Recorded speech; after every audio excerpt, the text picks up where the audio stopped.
Hey guys, it is day 8 of the carnivore diet, and I was thinking I wasn't going to do any more videos after Sunday, and I was going to space them out by a week. But today I woke up comfortable, ready to start my day, excited about what's going to be out there for me. Just excited about next thing I want to eat. The oven was really hot. And while standing on a scale in my underwear, I found out today that I dropped down to, how much is it now that I weigh? Is it 230? 238. 238. I weigh 238. In that first week of being on the carnivore diet, eating meat, fish, pork, drinking water only, drinking coffee. I don't really, coffee and water, but 1 cup of coffee a day, water, 4 to 5 bottles, sometimes 8, depending on things. No exercise at all.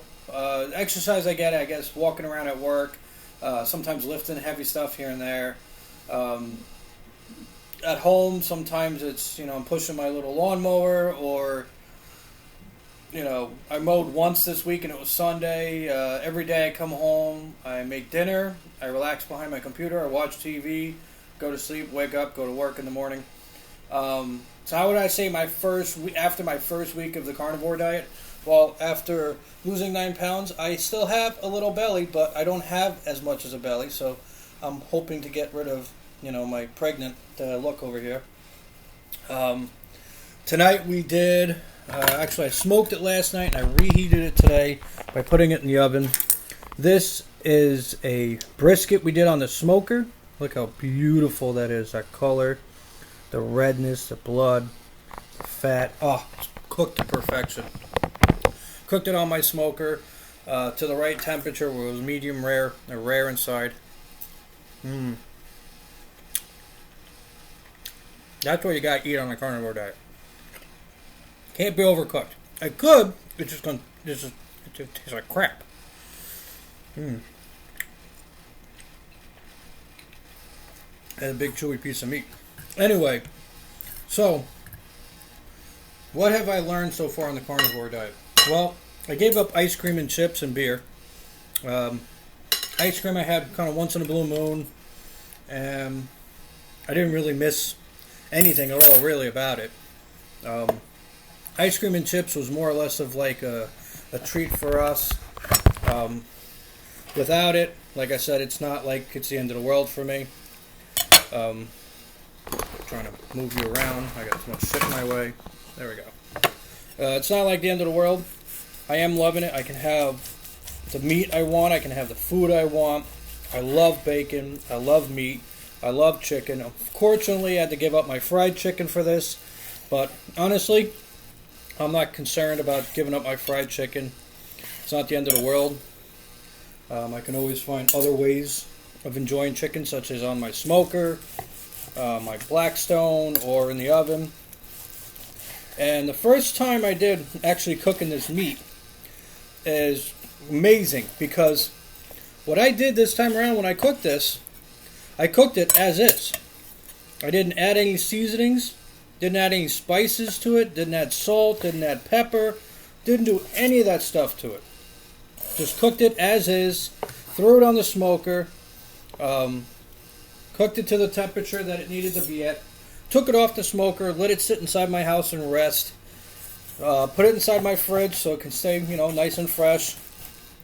I pulled it out around, it's 7 o'clock now. 7 p.m. I pulled it out around like 6:30ish. Put it in my oven at 350 degrees with a little bit of butter, a little bit of salt on it. Reheated it, just enough. I didn't want to lose this nice red, bloody texture, because that's where all the good stuff is. You don't want to cook all this out of. This is all where you're going to find all the good stuff. And we're carnivores, so remember, just like Jurassic Park, the T-Rex is not eating well-done meat. It's eating a human that's sitting on a porta potty. That might have been a weird reference, but you know what I'm talking about.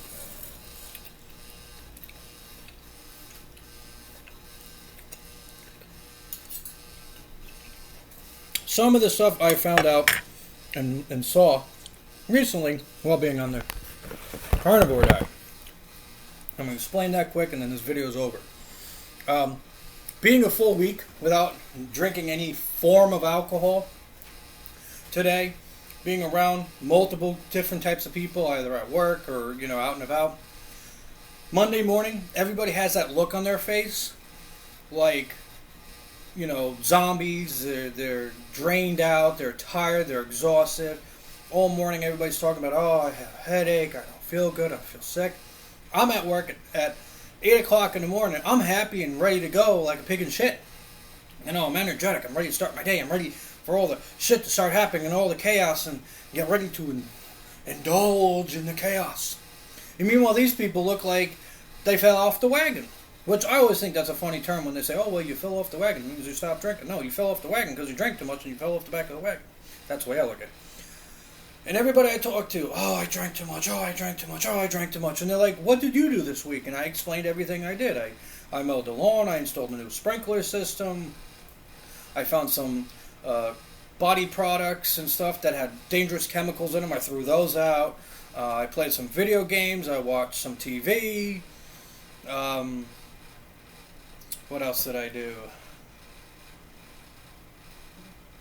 I forgot to shut my sprinkler off, but I did that last night. That's because I forgot that I turned it on, and that was because I was in the middle of something. But I was able to remember my whole weekend. I smoked on Sunday. I smoked on Saturday. It rained Saturday night, and there was a thunderstorm, and I got woken up by 2 large booms. I think that was Saturday night. Because I woke up at weird times, I kind of lost track of my weekend because Saturday and Sunday for me felt like 3 days because I was awake and then went back to sleep and then woke back up again. So theoretically I had 3 days in my head from Sunday. I woke up this morning like, oh God, sleeping it's Sunday, right? And I was like, oh fuck, it's Monday. So, but anyway, everybody else I talked to, they couldn't remember anything they did this weekend. And I hated that feeling when I was drinking. I hated that feeling. I would be drinking all weekend long. The weekend before I started this diet was my last weekend to party, and I drank $400 worth of beer, which is stupid. I mean, we're talking about 2 12-packs of Corona, 2 12-packs of Heineken, 4 4-packs of Guinness, 2 to 3 6-packs, no, 4 6-packs of Stolies. What else did I have? Oh, and I think a case or two of 2 cases of White Claw. That's a lot of alcohol for 2 1/4 days, because quarter is Friday night.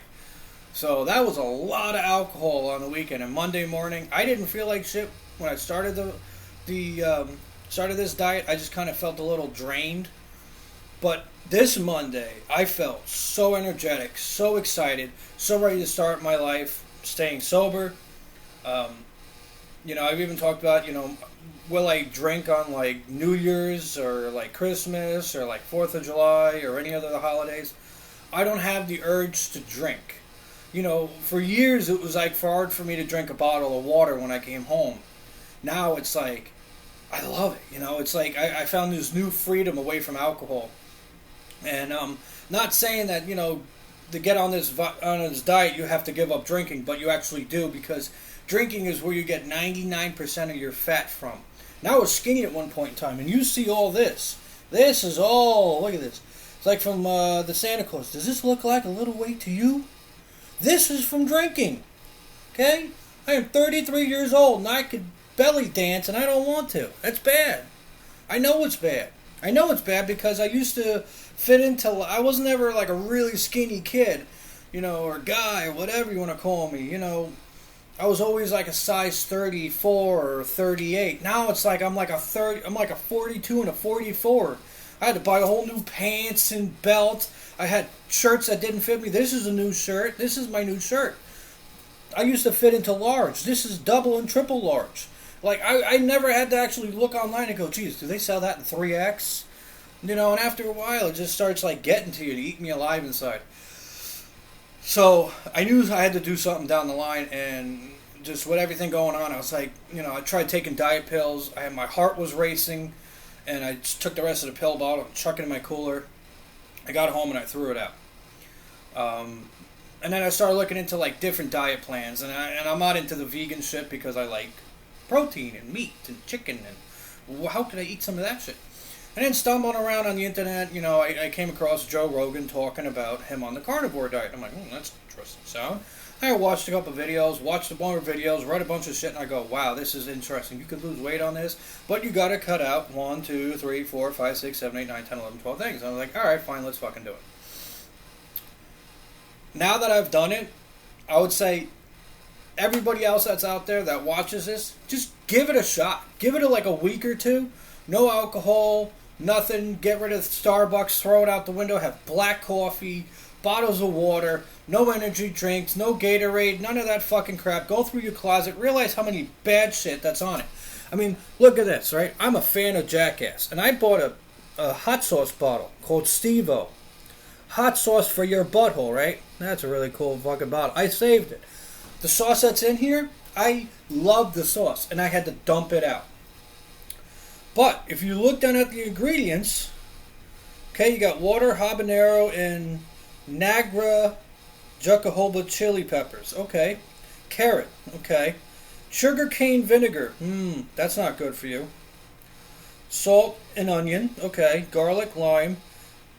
Eccentric and citric acids. Acidity regulators. That's a little disturbing. Then they got this thing called Axum gum. I'm going to spell it for you guys. I want you to Google this. You're going to realize how much of this shit is in all your products that you eat and the products that you put on your body. Now that's really disturbing. That the sauce, and this isn't just a hot sauce. We're talking about hot sauce. We're talking about spices. We're talking about different types of rubs. We're talking about body lotion. We're talking about shampoo, deodorant. I found it in drinks. I found this in, I know I'm missing something. Just regular rubs. There was something else I'm missing. I forgot what it was. But you're going to notice this is in a lot of your products, and this is how you spell it. Xanthangum. And in parentheses, it says thickener. You don't need a thickener when you mix a bunch of peppers together. I've made hot sauce from scratch. Was basically just vinegar, a very small amount of vinegar, because I don't like taste of vinegar. And it was a bunch of jalapenos, and I pureed them. And I added some water to it to not make it so thick. And it was great. It was hot as hell, but it was great. And then they had absorbic acid. And in parentheses, it says antioxidant. Absorbic acid. Wow. That's scary. That's scary that is in a hot sauce bottle. And I used to have a lot of bathroom situations that I'm not going to go into. But I am going to show you something. This is my refrigerator now. We have farm eggs. They're free-range eggs. We have water. We have bacon. We have homemade butter in there. And everything that's here is everything that is safe. That's left. This was full of hot sauces. This was full of hot sauces down here. And where is it? They're gone. I had to get rid of them. Like, here's spicy peach. Now, will I probably have some of this? Yeah, down the line, but not right away. But if I look at the ingredients on here, it says sugar, peaches, hot sauce, aged cayenne, red peppers, distilled vinegar, water, salt, garlic powder, lemon juice, butter, and salt. You know what it's missing? Natural flavoring. That's another one. You don't even know what that is. You know, it's kind of like, you know, back in the 50s when they said cigarettes are safe for you, but they're putting rat poison in it. Yeah, it's so safe. It's natural flavoring. So, to end my rant on a wonderful Monday, I have this beautiful food. I'm going to salt it. I'm going to cut it up. I'm going to eat it. I'm going to enjoy it. And once I'm full, I'm done eating. That's it. I stop eating. Boom. I have got to the point where I only eat once a day. Now, if I get a little hungry, right? And this does happen if I make my plate too small. I've been filling the plate up. The reason why I fill it up is so that I'm not hungry later. So, as I step on my pants. As a snack, I have multiple options, such as hard-boiled eggs. Now, my mother really can't handle hard-boiled eggs, but you can have bacon. So what I've decided to do is I'm going to take a hard-boiled egg, cut it in half, take out the yolk. Take the yolk, mix it with some crushed bacon, put the yolk back in there, a little salt, a little pepper mixed in with it. I can't wait to try it. But I want to have my dinner first. But that is a healthy snack. One egg. You know, it's simple. You guys, anybody can do this. You just got to put your mind to it and you can accomplish anything. So anyway, guys, I'm going to keep filming every single day because you know what? I want to see my transformation from 250 some odd pounds. Well, actually, I had clothes on, so I was like 243 or 245, some shit like that. I was like, well, how old was I? How much did I weigh? Wow. 247. 247 was where I weighed in at with just my underwear. I just want to see the transformation from fat slob to where I should be. And hey, a lot of people say, oh man, you know, a lot of fat people out there down this diet. And the reason why they down this diet is because they don't have the balls to take care of themselves. Like I said, I was not a skinny kid growing up. I always weighed in at like 190, 195, 180, 185. I'm 5'9", 33 years old. The floor creaks when I walk on it. I don't want to hear that. And I only get fatter from here. And there's so many people out there that are 400, 500, 600 pounds. And they're complaining, my back hurts, my shoes hurt, da-da-da-da-da. Lose the fucking weight. Get a grip on your life, do the right thing, and lose some weight. You're not losing it to try to look sexy for somebody. I'm losing it so I can live the rest of my life until I die. I don't want to die tomorrow because I'm overweight. I don't want to be trying to get into my car and I turn it into a lowrider. I don't want to get to the point where some people that I work with, they can't even walk around. They look like they're walking around with shit in their pants because they're so fat they can't do anything. And when you're fat, you lose so many opportunities in certain things. Like, for example, when I'm fat, it's hard for me to climb inside of an engine bay. I get stuck between the radiator flange housing and the fucking battery. You know, like, I'm in there, like, somebody pull me out. You know, before when I was skinny, I could fall down between my engine and my fucking the fucking fender. Now I get fucking stuck halfway in. Or I'm trying to lean over the hood. My belly's in the way. I can't reach the fucking engine. Before I could. There's so many things you miss out on. Tying your shoes. Geez, I had trouble today. I was at work. My shoelace was untied. I had so much trouble getting down to my shoes. You know why? Because there was this big-ass bulbous belly in my way. I had to sit there at a weird angle, my foot up in the air. People are like, are you okay? I'm like, yeah, just fat guy trying to tie his shoes. It's not fun. It's not fun. It's not healthy. And anyway, I'm ending this video. I'll see you guys tomorrow. Like, subscribe, share it with your friends. Comment in the comments below about your story or anything that you guys are interested in trying to do. And like I said, I buy my meats and everything from Whole Foods. I buy not as much as I used to. I buy some of the stuff from Whole Foods, but I've been buying all my stuff from Wild Fork. And that's it. All my meats and everything, whatever Whole Foods doesn't have, Wild Fork does it. I get it from Wild Fork. And that's it. So anyway, guys, stay healthy, stay lean, stay on the carnivore diet. Later.